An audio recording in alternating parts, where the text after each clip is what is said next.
ଦେଖନ୍ତୁ ଯେତେବେଳେ ଆମେ ମହିଳାଙ୍କ କଥା କହୁଛେ ଆଉ ବିଶେଷ କରି ଅତି ସମ୍ବେଦନଶୀଳ ଘଟଣା ଯାହା ବିଷୟରେ ଆଜି ଆଲୋଚନା କରାଯାଉଛି ଗୋଟେ ଝିଅକୁ କୋଉଭଳି ଭାବରେ ଭୁବନେଶ୍ୱର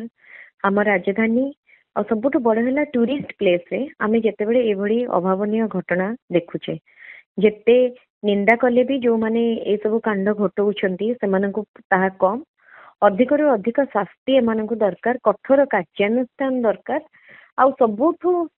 ବଡ଼ କଥା ହେଲା ଆମେ ଯେତେବେଳେ ପଚାରୁଛେ ନା ମାନେ ଆଲୋଚନା କରୁଛେ ଏଇଟା ଆହୁରି ବହୁତ କଷ୍ଟ ସେମାନଙ୍କ ପାଇଁ ଆମେ ସେଇଟା ଭାବିବା ଉଚିତ ଯେ ସେମାନଙ୍କ ପରିବାର ଯେତେବେଳେ ପୀଡ଼ିତାର ପରିବାର ଆଉ ପୀଡ଼ିତା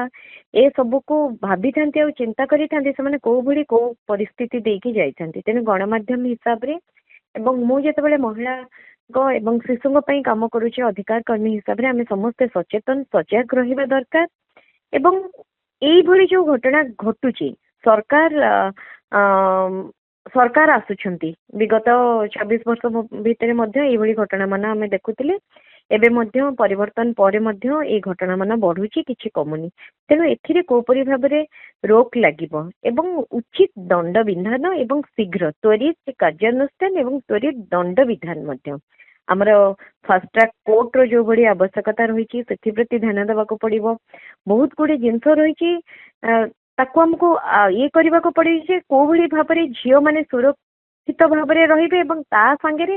ଯୋଉମାନେ ଏଇଭଳି ଘଟଣା ଘଟଉଛନ୍ତି ଏଇଭଳି ଅପରାଧ ମନୋବୃତ୍ତି ରଖିକି ଯୋଉମାନେ ଏଇଭଳି କାଣ୍ଡ କରୁଛନ୍ତି ସେମାନଙ୍କ ପ୍ରତି କୋଉଭଳି ଭାବେ କାର୍ଯ୍ୟାନୁଷ୍ଠାନ କଠୋର କାର୍ଯ୍ୟାନୁଷ୍ଠାନ ନିଆଯାଇପାରିବ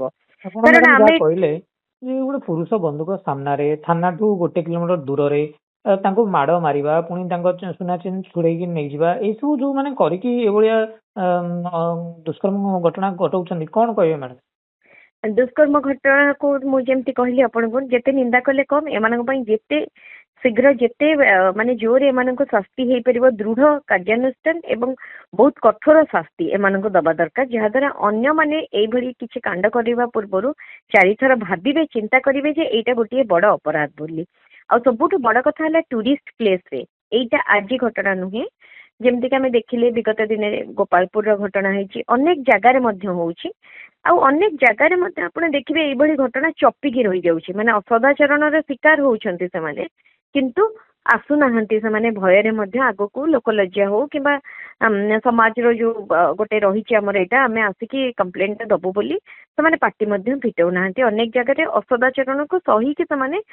ପଳେଇ ଆସୁଛନ୍ତି ହଁ ଯାହା ଘଟିଗଲା ତ ଘଟିଗଲା କିନ୍ତୁ ଏଇଟାରେ କେମିତି ରୋକ ଲାଗିବ ଏଇଟା ଯେମିତି ଟୁରିଷ୍ଟ ପ୍ଲେସ୍ ସେଇଠି ଥାନା ଏତେ ପାଖରେ ପୋଲିସ ମୁତୟନ କରାଯାଇ ପାରନ୍ତା ସବୁଠୁ ବଡ଼ ଜିନିଷ ହେଲା ସେଠି କୋଉଭଳି ଭାବରେ ଯେତେବେଳେ ବି ନିରାପତ୍ତା ହଉଛି ଆଜି ଏଇଭଳି ଝିଅ ସାଙ୍ଗରେ ଘଟିଲା କାଲି ହୁଏତ କୌଣସି ମହିଳାଙ୍କ ସାଙ୍ଗେ ଘଟିବ କାହା ସାଙ୍ଗେ ବି ଘଟିବ ତା ମାନେ କଣ ମହିଳାମାନେ ବାହାରକୁ ଯିବା ବନ୍ଦ କରିଦେବେ ସନ୍ଧ୍ୟାବେଳେ କୁଆଡ଼େ ବାହାରକୁ ଯିବା କିମ୍ବା ଯାହା ବି କରିବା ବନ୍ଦ କରିଦେବେ ସେ ବି ଏକେଲା ନଥିଲେ ତାଙ୍କର ଜଣେ ପୁରୁଷ ବନ୍ଧୁଙ୍କ ସାଙ୍ଗରେ ସେ ଯାଇଥିଲେ ତେଣୁ ଦେଖନ୍ତୁ କୋଉଭଳି ଭାବରେ ମାନେ ଅପରାଧୀଙ୍କ ମନରେ ଆଉ ଭୟ ରହୁନି ତେଣୁ ସେଇ ଭୟର ବାତାବରଣ ଆସିବା ପାଇଁ କିମ୍ବା ଗୋଟେ ଆମେ ସୁରକ୍ଷିତ ଗୋଟେ ଜାଗାକୁ ଆମେ ସୁରକ୍ଷା ଭିତରେ ପରିସର ଭିତରେ କେମିତି ରଖିବା ସେ ଦିଗରେ ମଧ୍ୟ ଚିନ୍ତା କରିବାର ଅନେକ ଆବଶ୍ୟକତା ରହିଛି ଆଉ ଯେତେବେଳେ ଆମେ କହୁଛେ ଝିଅମାନେ ହେଲ୍ପଲେସ୍ ସିଚୁଏସନରେ ଏଇଭଳି ରହିଯାଉଛନ୍ତି କିମ୍ବା ଆସୁଛନ୍ତି ଝିଅମାନେ ତ ଆଗକୁ ଯିବେ ଝିଅମାନେ ବାହାରକୁ ବାହାରିବେ ଝିଅମାନେ କାମକୁ ଯାଉଛନ୍ତି ବହୁତ ଝିଅମାନେ ରାତିରେ ଫେରୁଛନ୍ତି ସେଇଟାକୁ ଯଦି ଟାର୍ଗେଟ କରିକି ଅପରାଧୀମାନେ ଏଇଭଳି ଘଟଣା ଆଗକୁ କିମ୍ବା ଏଇଭଳି ଭାବ ଜିନିଷ ଗୁଡ଼ାକ ଘଟିବ ତାହେଲେ ଆପଣ ଏଠି ଯାହା ବି ହେଲେ